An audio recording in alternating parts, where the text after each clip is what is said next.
This is the XS Noize Music Podcast.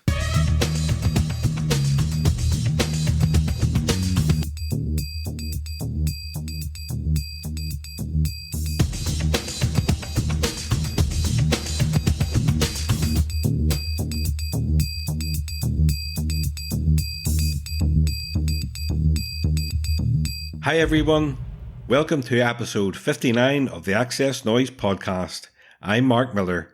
Thanks for listening. In this episode, I talked to Keith Murray and Chris Cain from US indie band We Are Scientists. If you missed last week's episode, I spoke with Starsailor frontman James Walsh about the 20th anniversary reissue of their fantastic debut album, Love Is Here. So check it out, and if you like the podcast, it would be amazing if you can subscribe and share it with your friends. If you want up-to-date music news, album reviews and interviews, then check out our main website at accessnoize.com. You can also follow us on Twitter, Facebook and Instagram. Search for the tag at XS Noize Music. Here's XS Noize writer Daniel Lynch with a taste of what's been on the website this week.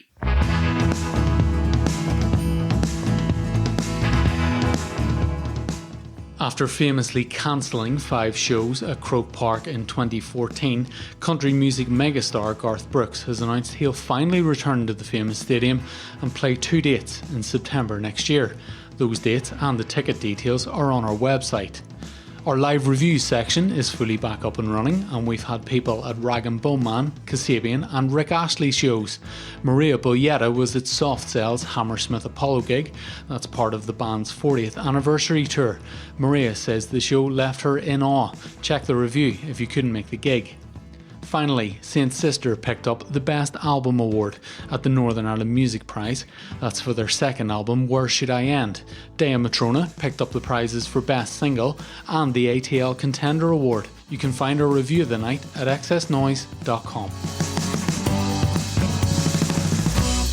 US indie heroes We Are Scientists are back after a 3-year break with their fantastic new album, Huffy. At the time of speaking, the guys are currently on a UK tour. So I caught up with Keith Murray and Chris Cain in between shows to talk about the release and much more. So sit back, relax, and enjoy the XS Noize Podcast with We Are Scientists. Thanks very much for joining the XS Noize Podcast. I've really been loving the album, so I can't wait to hear more about the album, about the tour, and everything We Are Scientists. First of all, you played Belfast Limelight last night, so how did it go? As always, it was a triumph at Limelight. Limelight is an almost guaranteed triumph. They make it easy. What song from the new album is getting the best reaction from the audience? Maybe I Cut My Own Hair. It's a pretty easy one to sing along to. And it's upbeat and dancey, so you can wiggle while you're not singing. People love to wiggle at a show. You played Belfast a lot, as you said. And Keith, you said one time, I read, that Belfast may be our home away from home in the future. So what do you like so much about Belfast and Northern Ireland? Well, we mainly like that Tim Wheeler from Ash's mom lives outside of Belfast. And when we go visit her, she makes us Malteser cakes and homemade sloe gin. So that's pretty much all we need to relocate somewhere permanently is the promise of those 2 items. Guarantee. Yeah, Tim's a cool guy. And you played with him recently at Rough Trade in London. How did you meet? I think we just met through, mutual friends in the music industry. I think we actually met through an NME journalist who was living in New York City. And Tim was living in New York for a good decade or so. So I think we just had many, many mutual friends in common. And he's an immediately likable guy. So once we were introduced, we were immediately all very close friends. Oh, we also we ended up with the same booking agent as well, and we got got crammed onto a co-headline tour in Australia. And I think that was actually like what really firmed up all of our friendships. Well, the band recently released Huffy. It's your first album in 3 years. Did you go into the recording of the album with any preconceived ideas, what kind of songs you wanted to write about and how you wanted the album to sound? I mean, we sort of always say that we have a notion of what the next album is going to sound like. We talk a lot about what our ideas about what a next album will sound like, but it sort of never really actually turns out that way. Where we then end up just writing as many songs as we can and choosing the ones we like the most, and those sort of end up really dictating what the album has become.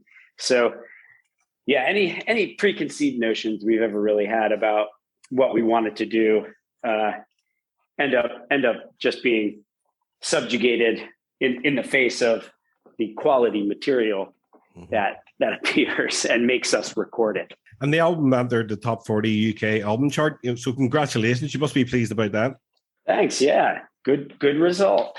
Absolutely. Was the album recorded during lockdown, or did you have to record remotely or anything like that?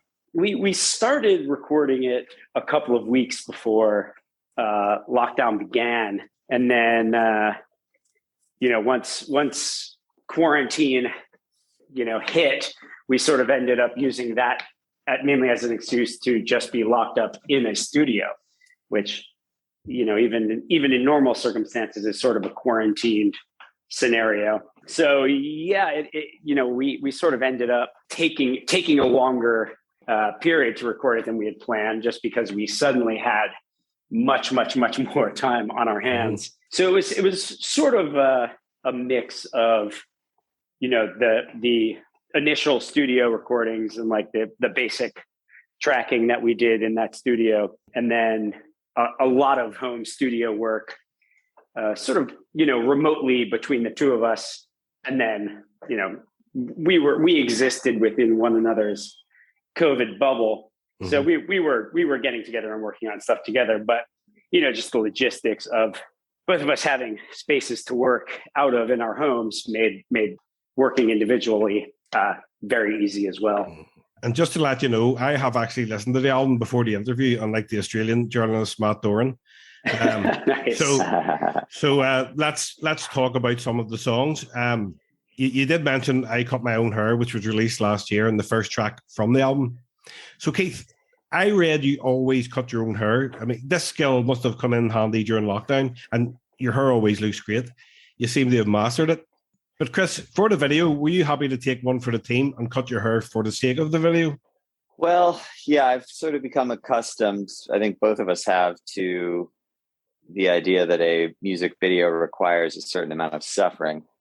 And in the case of that song, it was fairly clear going in what sort of suffering would be required. It's just a matter of, determining exactly how we were going to frame it.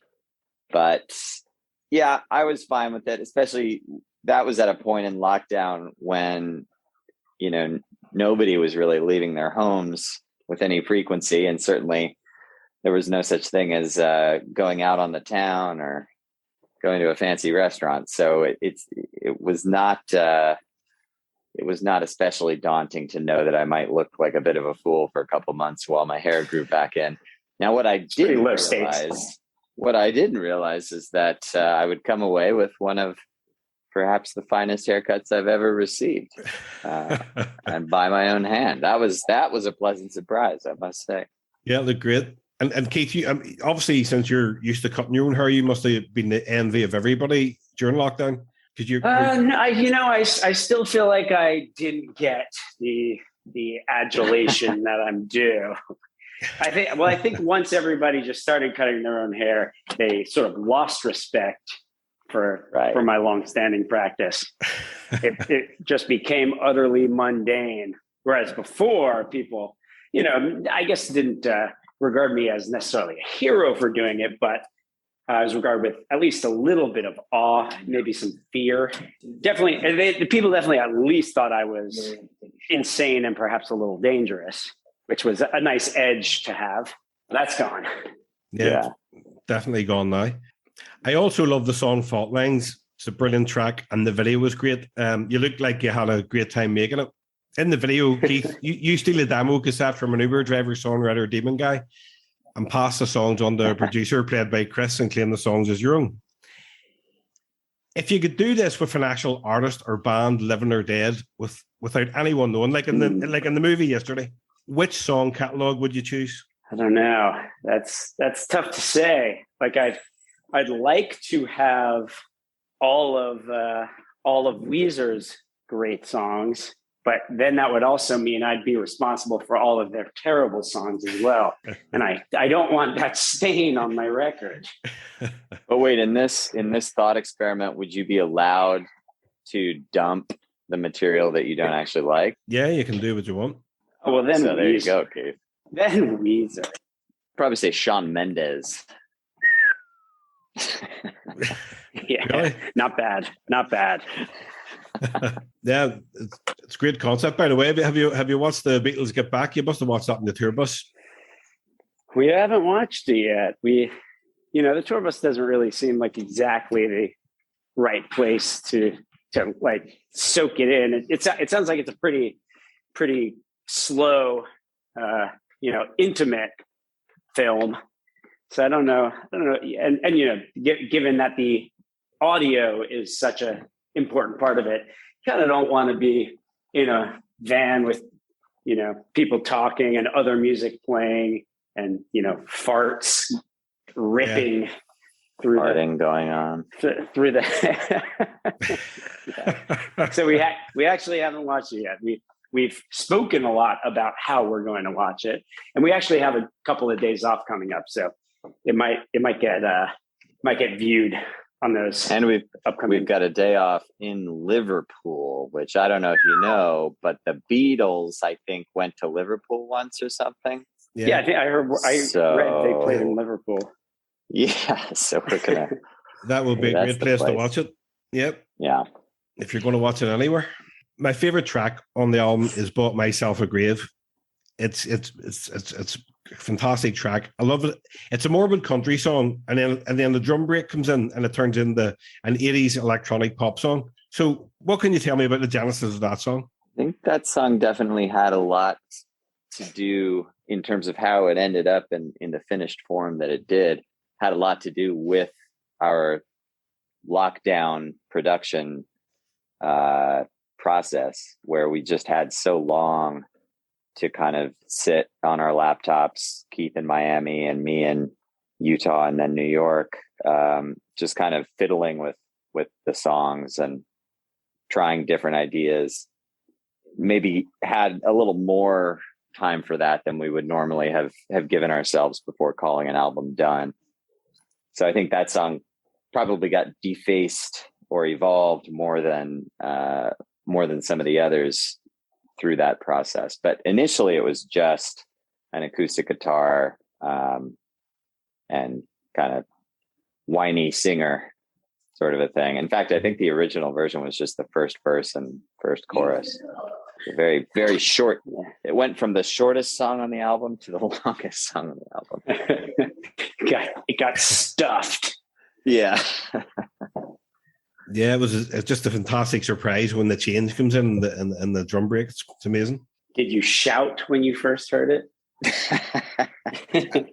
I didn't shout, but I did a fist pump. I definitely did a fist pump. Absolutely. Yeah. I like to picture our drummer is a big fan of the American football team, the Green Bay Packers. And when he watches the Packers play, he often screams involuntarily when they make, either a good or a bad move. So much so that his wife has told him that he frightens her. And so I like to imagine that we occasionally can have that effect on fans listening to our music. They involuntarily scream with pleasure, fear, confusion, delight. I don't know. Any of the above would be fine. Yeah. Without even knowing it, I was, air drumming, automatically walking down the street with my headphones in. Nice. Good sign. That's That's enough. What track from the album do you both feel connected to the most, and why? I don't know. We've incorporated "Bought Myself a Grave" into the set on this tour, and it took a little more rehearsing than I think we're normally willing to put into learning a song. So that definitely I feel like I've waded more deeply into that song than we occasionally are forced to look under the hood. Investment. I think, from a similar vantage, my investment in sentimental education is unusually high because the bass line is such an intricate, non-repeating series of, albeit relatively similar little bits in the chorus, but each chorus is different, and I still don't play it the way it is played on the album, but that's my goal, is to ultimately play it precisely as played on the album. You're sort of an anti-Grateful Dead. Well, and almost exclusively out of defiance of their example, because you saw what happened with the Grateful Dead. Jerry died. Exactly. Not only were you making an amazing album in Huffy over lockdown, but you put together the Dumpster Dive podcast. So what was the idea behind that there? Was it boredom? Let's just sit and talk, and just while we're in lockdown because there's nothing else to do in between albums or whatever? Yeah, I think it was. Oh, go ahead. Yeah, well, I know that was probably part of it. I'm sure there has been a sort of long-running, very low simmer desire to delve a little bit into some of the older material. I mean, I don't know, desire is almost too strong of a word, but just kind of, we have this old material and or some sort of B-side material that doesn't make the record. And occasionally fans will ask us about, this or that old song. So it kind of seemed like an opportunity to engage with that stuff in a way that would not distract from any kind of current album campaign, which, during normal times we're always at one stage or another of an album campaign. And so we're very resistant to the idea of talking about, some garbage track from 20 years ago. But the pandemic kind of gave us the space to be able to work with that stuff in public without it besmirching a more important and current set of songs. I like to ask the guests the following questions. Out of all the music in your collection, which artist or band do you have the most albums by?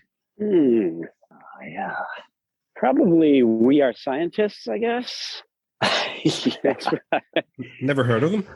I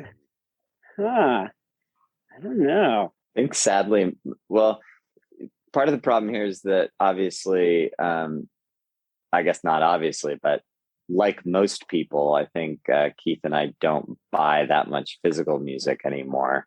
We do occasionally buy physical music, but for me at least, my youthful heart, physical music purchasing would still far outweigh any purchasing I've done as an adult. And so I'm pretty sure I have more Pearl Jam albums than I believe that, than any other artist, just because I was a fairly fanatical Pearl Jam fan when I was like 17. Yeah, I guess I probably own more Beatles albums than any other band. That's my gut. That or Def Leppard. I don't know. Oh, wow. How many albums do Def Leppard have? I don't know. I think I own 2, and that's probably more than I have of most other bands. Yeah. Which song or album is your guilty pleasure? I mean, Hysteria by Def Leppard. I don't feel guilty about it, but actually sometimes when I put it on, I do feel ashamed. And if I put it on and other people are there, I'll feel a blush of shame wash over me. And then I feel defiance. It's my defiant pleasure, I guess. Yeah, I can't think of anything that I am especially embarrassed to like. I do find myself, I guess this is sort of a lighter version of that, is that I'll sometimes play stuff and like my son or my wife will give me a little bit of side eye, and then I very proudly sort of explain for the 100th time that I'm a professional musician and I have to listen to the more stuff I can listen to from the more genres, the better, because it helps me figure out what's going on in music and stuff like that. So if I'm ever sitting there like really, really digging on a Taylor Swift song or something and my son gives me shit, I'll usually say something pompous along those lines. But that's probably not really why I'm listening to it. Heading towards the end of the year, so what's the best thing you've heard in 2021? Ooh, good question. Really like the Magdalena Bay record called Mercurial World. That's probably my favorite full album from this year. Yeah.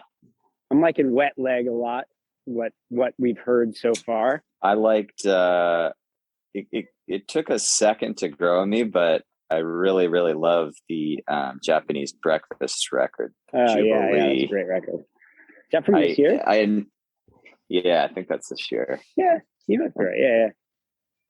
I loved that single, Be Sweet or whatever, sort of that's the most immediate song on there, but the rest of it really is kind of an every track is pretty awesome album once you get into it. My cousin Matthew E. White, as he's known, put out a record this year that took a long time for me to connect with it, called K-Bay, and but I have really, really come to appreciate the artistry and sort of production ideas and stuff that went into that. And I mean, it's also just pretty sick fucking musicianship. They recorded it as a band, essentially live, track by track, and I think he did vocals over it and some production finessing. But it's quite an impressive document. I must check all those out. Yes, you must. I must. You must. Before you go, guys, I've been told to ask you a question, and it's: have you tried your woo-woos? I haven't a clue what this means, but I've been told to ask you this. I don't know what that means Woo-woos. Either. Is that like a masturbation question? There was a certain photographer in Belfast who you got your photograph took with a few times, told me to ask you this. Bernie? Have we tried our woo-woos? Oh, was that? I dare say I haven't. The cocktails she gave us last night? Possibly. I think those were the canned cocktails we got last night, Keith. Oh, we have not tried our woo-woos yet. Yeah, we haven't drunk them yet. We'll probably slam them right before tonight's set. I will let her know. Well, listen, guys, it was great to actually get talking to us after all the to and fro. So, thanks very much for your time. Yeah, thank you. And pleasure. I'm really enjoying the album. I wish you all success with it, and hopefully the tour goes just as well as it's going. Thank you. Good luck with your good luck maintaining your health. Thanks very much. All right, guys. So enjoy the gig tonight. Thank you. Cool. Thanks very much. Man. Take it easy. Take care. You too. Bye-bye. Bye. Bye.